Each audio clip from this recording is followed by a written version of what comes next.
start to see, I think, single-digit midget Ron within a couple of weeks, maybe a month's time.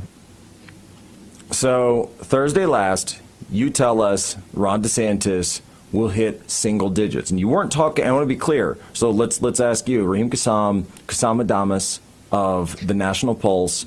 Were you talking about a particular state, or were you talking nationwide?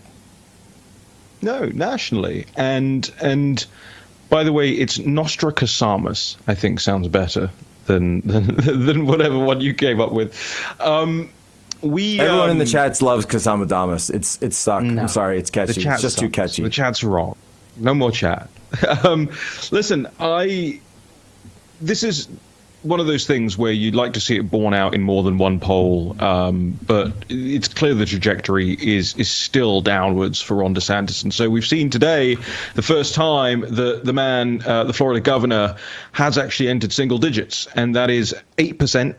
He is in third place now behind Vivek Ramaswamy. That's the third time, by the way, in any poll that he's in third, and it's the first time he's on single digits. This is a RMG research poll.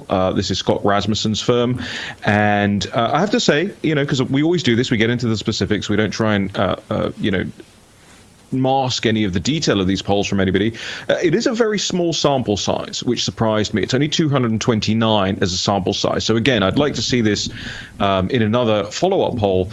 But at the same time, the margin of error is just 3.1%. So who knows? Maybe they've got some, fancy new methodology going on there at RMG Research. But interestingly, Jack, the 8%, and like you say, I said within a couple of weeks, it's been less than a week.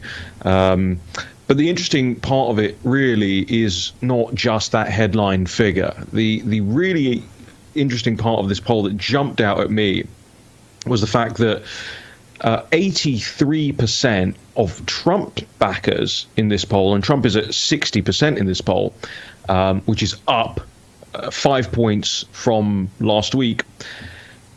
83% of them say they are absolutely certain of voting for Donald Trump. And that absolute certainty only applies to 38% of those who say they'll vote for Governor Ron DeSantis. So he's got more downhill to go if that corollary question is anything to go by.